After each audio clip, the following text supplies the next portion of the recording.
नमस्कार। दिन भर की बड़ी खबरों में आपका स्वागत है। मैं हूं आपके साथ मानसी। आज इस बुलेटिन में बात होगी भारत जोड़ो न्याय यात्रा की, इंडिया गठबंधन में सीट बंटवारे के ऐलान की, बात करेंगे उड़ीसा में बीजेपी के फेल हुए प्लान की, बंगाल में भगवा दल को लगे करारे झटके की, जानेंगे इंडिया गठबंधन को लेकर क्या है मायावती का प्लान, और बुलेटिन के आखिरी में देखेंगे जाने माने कार्टूनिस्ट इरफान की किस खबर पर पड़ी है तिरछी नजर। इसके अलावा और भी कई बड़ी खबरों से आपको करवाएंगे रूबरू, लेकिन तमाम बड़ी खबरों से पहले एक नजर सुर्खियों पर। जेल से बाहर आने के बाद बोले जीएन साई बाबा, पढ़ाए बिना नहीं रह सकता, मुझे मेरी नौकरी वापस चाहिए। सैयद शहनवाज हुसैन को बीजेपी ने दिया जोरदार झटका, बिहार में एमएलसी पद के लिए नहीं बनाया उम्मीदवार, केंद्र में मंत्री रह चुके हैं शहनवाज। आसिफ अली जरदारी पाकिस्तान के 14वें राष्ट्रपति बने, इमरान खान के कैंडिडेट महमूद खान अचकजई को 230 वोट से हराया, जरदारी को 411 वोट मिले जबकि अचकजई सिर्फ 118 वोट हासिल कर पाए। 5वें टेस्ट मैच में भी भारत ने इंग्लैंड को दी मात, एक पारी और 64 रनों से जीता मुकाबला, टेस्ट सीरीज में 4-1 से किया कब्जा, दूसरी पारी में 195 रन ही बना पाई इंग्लैंड। ये तो थी सुर्खियां। अब बात आज की सबसे बड़ी खबर की। भारत जोड़ो न्याय यात्रा इस समय पीएम मोदी के गृह राज्य गुजरात में है, लेकिन जिस तरह से यात्रा को यहां समर्थन मिल रहा है उसने बीजेपी की नींद उड़ा दी है। इस बीच राहुल गांधी ने एक बार फिर युवाओं, दलित और वंचित समाज के लिए बड़ा ऐलान किया है, साथ ही आर्थिक मैपिंग की बात कर बीजेपी का खेल बिगाड़ दिया है। और क्या ऐलान किया है राहुल गांधी ने, देखिए ये रिपोर्ट। बीते 3 दिन से कांग्रेस की भारत जोड़ो न्याय यात्रा गुजरात की जनता के बीच घूम रही है। आज ये यात्रा गुजरात के नर्मदा जिले से शुरू हुई और भरूच होते हुए सूरत पहुंची। यात्रा ने आज सुबह बोडेली के अलीपुर सर्किल से शुरू होकर नसवाड़ी से होते हुए नर्मदा जिले में प्रवेश किया। नसवाड़ी और केवडिया के अक्तेश्वर चौकड़ी में यात्रा का जबरदस्त स्वागत हुआ। इस दौरान कांग्रेस सांसद राहुल गांधी ने अपनी टीम के साथ संतोष चौकड़ी से राजपीपला अंबेडकर चौक तक पदयात्रा की और जनता को संबोधित किया। अपने संबोधन में उन्होंने जातिगत जनगणना को सामाजिक न्याय के लिए क्रांतिकारी कदम बताया। कांग्रेस सांसद ने कांग्रेस की सत्ता में जातिगत गिनती, आर्थिक मैपिंग कराने का आश्वासन देते हुए आरक्षण में 50% की सीमा को उखाड़ फेंकने की बात कही। भरूच के नेत्रंग में यात्रा का दोबारा स्वागत समारोह हुआ। यहाँ भी कांग्रेस सांसद ने जनसभा की।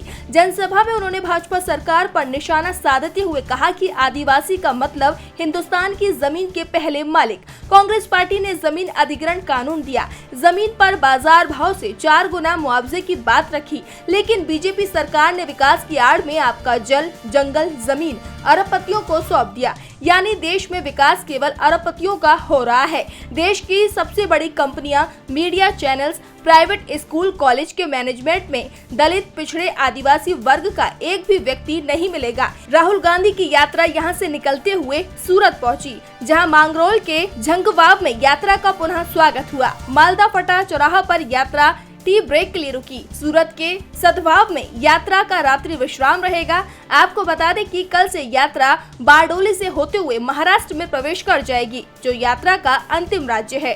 राहुल के ऐलान से बीजेपी परेशान दिखाई दे रही है और उसकी इस परेशानी को इंडिया गठबंधन ने और बढ़ा दिया है। उत्तर भारत के बाद अब दक्षिण में भी इंडिया गठबंधन में सीट बंटवारे को लेकर बात बन गई है। तमिलनाडु में डीएमके ने 7 दलों को सीटें बांट दी हैं। राज्य में इंडिया गठबंधन में डीएमके और कांग्रेस बड़ी पार्टी है, तो किसे मिली कितनी सीटें, देखिए ये रिपोर्ट। लोकसभा चुनाव की तैयारियां तेज हैं, सीट शेयरिंग पर चर्चाएं चरम पर हैं और इस बीच दक्षिण भारत में इंडिया गठबंधन की तरफ से बड़ी खबर सामने आई है। विपक्ष के गठबंधन में दक्षिण भारत में भी सीट शेयरिंग पर बात बन गई है। तमिलनाडु में कांग्रेस और सत्तारूढ़ पार्टी द्रमुक डीएमके के बीच सीट शेयरिंग पर समझौता हो गया है। दोनों पार्टी राज्य में एक साथ चुनाव लड़ेंगी और इस गठबंधन में साउथ के जाने माने अभिनेता और राजनीतिज्ञ कमल हासन ने भी एंट्री मार ली है। चुनाव को लेकर डीएमके ने कांग्रेस और कमल हासन की मक्कल निधि मय्यम एमएनएम के साथ समझौते को अंतिम रूप दे दिया है।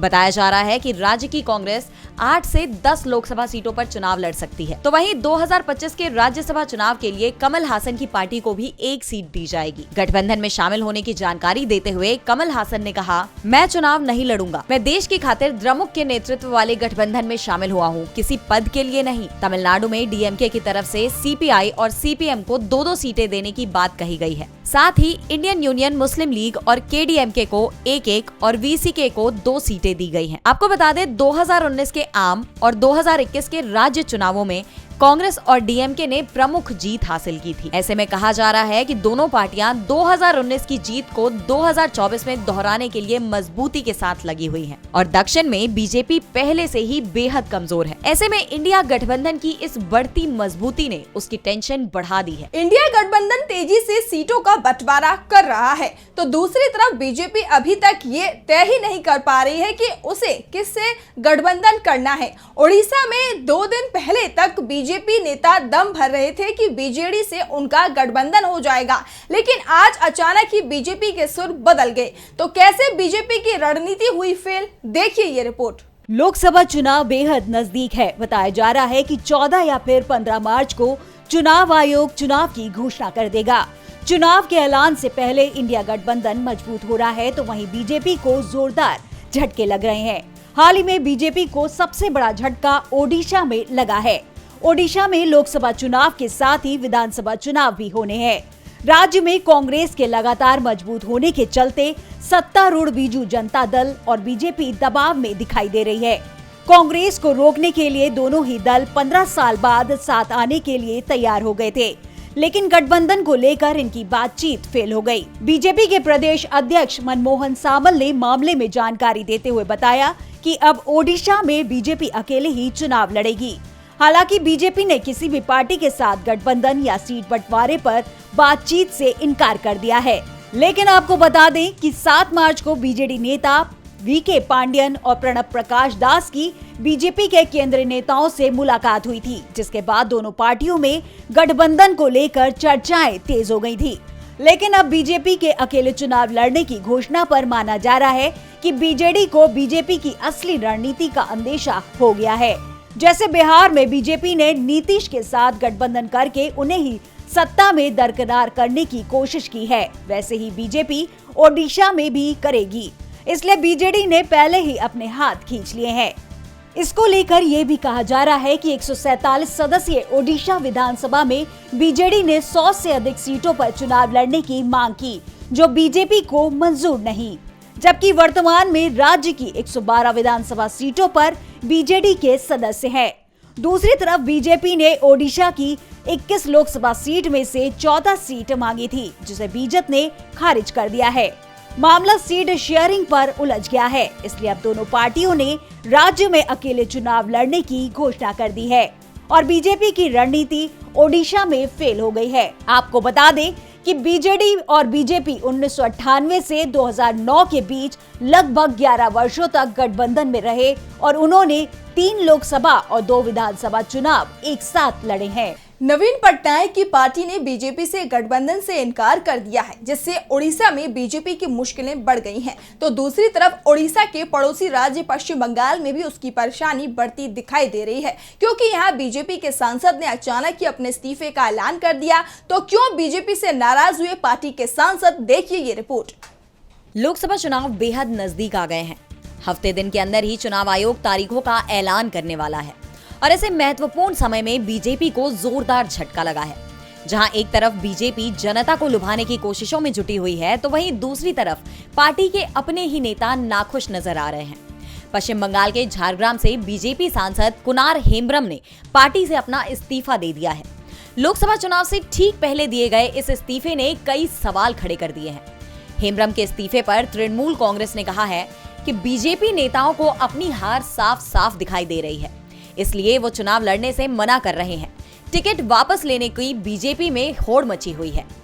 टीएमसी सांसद शांतनु दास ने कहा, उन्हें मालूम है कि बीजेपी को इस सीट पर हार मिलने वाली है, इसलिए उन्होंने पार्टी छोड़ने का फैसला किया है। बहरहाल चुनाव के कुछ ही दिन पहले उनके इस इस्तीफे को भाजपा के लिए बड़ा झटका माना जा रहा है। आपको बता दें, इससे पहले आसनसोल से उम्मीदवार बनाए गए पवन सिंह ने भी बीजेपी की टिकट पर चुनाव लड़ने से इनकार कर दिया था। जिससे बीजेपी की जमकर किरकिरी हुई है और अब हेम्ब्रम का इस्तीफा हो गया है। वैसे कहा जा रहा है कि हेम्ब्रम बीजेपी छोड़कर टीएमसी में शामिल हो सकते हैं। बीजेपी से नाराजगी सिर्फ पार्टी के नेताओं की नहीं है, बल्कि उसके सहयोगी भी उससे नाराज हैं। बिहार में बीजेपी के साथ 5 दल और शामिल हैं, लेकिन ये सभी उससे नाराज हैं, जिस कारण से सीट बंटवारे में पेच फंस गया है। चुनाव से पहले ही एनडीए के बिखरने के दावे हो रहे हैं, तो क्या खबर है, देखिए ये रिपोर्ट। बिहार में बीजेपी के सीटों के बंटवारे का मुद्दा उलझता दिखाई दे रहा है। सहयोगियों को अपने पाले में रखना बीजेपी के लिए मुश्किल होता दिखाई दे रहा है। एक तरफ नीतीश कुमार बीजेपी के सिर पर सीट बंटवारे का बोझ डालकर विदेश चले गए हैं, तो बीजेपी के सहयोगी अलग अलग भागते दिखाई दे रहे हैं। मान मनोवल का दौर जारी है, लेकिन बीजेपी को इसमें सफलता नहीं मिल पा रही है। चिराग पासवान के तेवर से तो पार्टी पहले से ही डरी हुई दिखाई दे रही है, क्योंकि चिराग ने साफ कर दिया है कि चाचा पशुपति को अगर बीजेपी कोई सीट देना चाहती है तो वो एलजेपी के कोटे से नहीं दी जाएगी, बीजेपी को अपने कोटे से देनी होगी। तो वहीं उपेंद्र कुशवाहा भी 3 से कम सीटों पर बात करने को तैयार नहीं है, जबकि बीजेपी उन्हें सिर्फ 1 सीट दे रही है। इसके बावजूद पार्टी के पास हमको देने को कुछ नहीं बचा है, जबकि जीतन राम मांझी साफ कर चुके हैं कि उनकी पार्टी गया सीट पर उम्मीदवार उतारेगी। इसके चलते बीजेपी हाईकमान का संदेश लेकर बीजेपी नेता और गृह राज्य मंत्री नित्यानंद राय हम अध्यक्ष संतोष सुमन से मिलने पहुंचे। दोनों के बीच बातचीत तो सार्वजनिक नहीं हुई है, लेकिन संतोष सुमन ने अपनी नाराजगी बीजेपी हाईकमान तक पहुंचा दी है। बीजेपी के लिए चिंता की बात यह है कि हम के लिए महागठबंधन से भी ऑफर है। चिराग और उपेंद्र कुशवाहा के भी इंडिया गठबंधन के संपर्क में होने की खबर आ रही है। एनडीए को लगातार झटके मिल रहे हैं, तो इंडिया गठबंधन को लेकर हर दिन पॉजिटिव खबरें सामने आ रही हैं। अब तक बीएसपी को लेकर दावा किया जा रहा था कि मायावती तीसरा मोर्चा बना रही हैं, जो इंडिया गठबंधन को नुकसान पहुंचाएगा, लेकिन बीएसपी चीफ ने अपने बयान से इन सभी दावों पर ब्रेक लगा दिया है। तो क्या कहा मायावती ने, देखिए ये रिपोर्ट। लोकसभा चुनाव जैसे जैसे नजदीक आ गए हैं, वैसे ही सीट शेयरिंग की तस्वीर भी साफ होती जा रही है। इंडिया गठबंधन में ज्यादातर राज्यों में सीट शेयरिंग पर फैसला हो गया है। उत्तर प्रदेश में भी इंडिया गठबंधन में सीटों का बंटवारा हो चुका है, लेकिन अब बसपा को लेकर चर्चाएं चल रही हैं। बसपा सुप्रीमो मायावती के इंडिया गठबंधन में शामिल होने की अटकलों के बीच मायावती ने अपने सोशल मीडिया के माध्यम से बड़ा बयान जारी किया है। मायावती ने कहा है कि 2024 का लोकसभा चुनाव वो अकेले ही लड़ेंगी। अलायंस या तीसरा मोर्चा बनाने की सभी खबरों को उन्होंने फेक बताते हुए खारिज कर दिया है। हालांकि मायावती शुरुआत से ही अकेले चुनाव लड़ने की बात कहती आ रही हैं, लेकिन मायावती को लेकर ये कहा जाता है कि वो हमेशा अपने पत्ते सबसे आखिर में चलती हैं।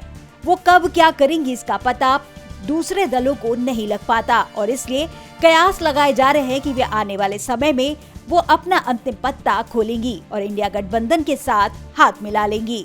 उनके इस ट्वीट से एक बात तो साफ हो गई है कि इस चुनाव में अगर वो इंडिया गठबंधन के साथ नहीं भी जाएंगी, तो भी वो किसी भी तीसरे मोर्चे की तैयारी में नहीं है। वो अकेले ही चुनाव लड़ेंगी। हालांकि मायावती को इस बात का भी डर है कि अगर वो इंडिया गठबंधन में शामिल नहीं हुई, तो उनके बचे हुए कुछ सांसद भी उनका साथ न छोड़ दें।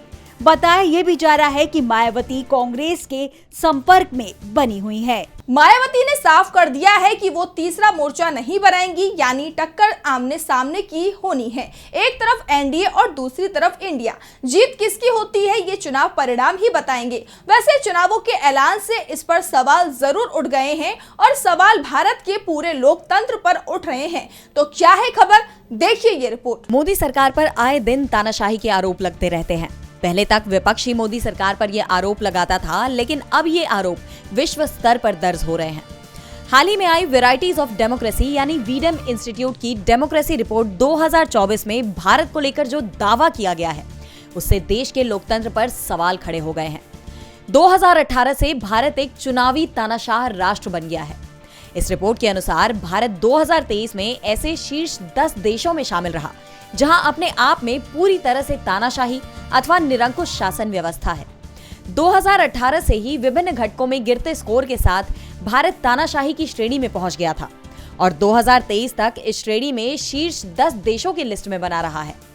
रिपोर्ट में बताया गया है कि वर्षों से भारत में तानाशाही की प्रक्रिया का अच्छी तरह से दस्तावेजीकरण किया गया है, जिसमें अभिव्यक्ति की स्वतंत्रता में क्रमिक लेकिन पर्याप्त गिरावट, मीडिया की स्वतंत्रता से समझौता, सोशल मीडिया पर कार्रवाई, सरकार की आलोचना करने वाले पत्रकारों का उत्पीड़न और विपक्ष को डराना धमकाना इत्यादि शामिल है। मोदी सरकार पर सीधे तौर पर आरोप लगाते हुए रिपोर्ट में कहा गया है कि प्रधानमंत्री मोदी के नेतृत्व में सत्तारूढ़ भाजपा ने आलोचकों को चुप कराने के लिए राजद्रोह, मानहानि और देश विरोधी कानूनों का इस्तेमाल किया है।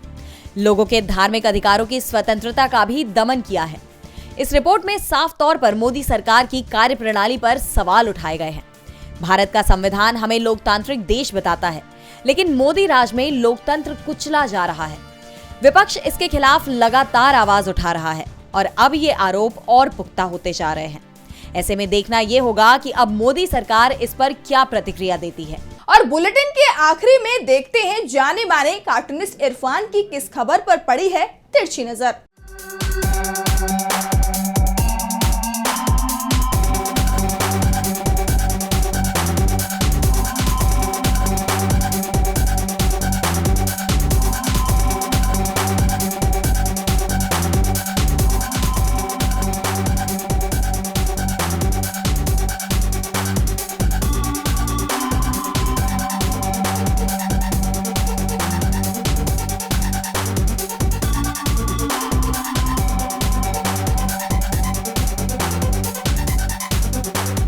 बात बिगड़ेगी तो दूर तलक जाएगी।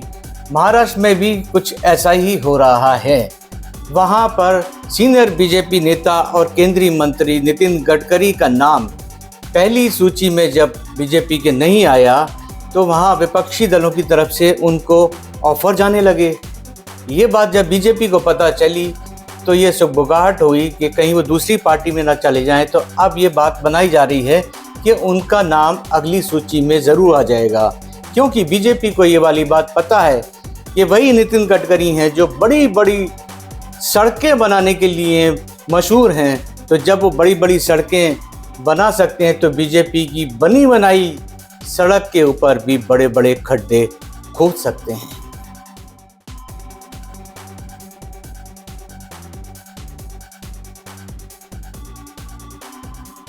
तो आज इस बुलेटिन में इतना ही। आप देखते रहिए डीबी लाइव। नमस्कार।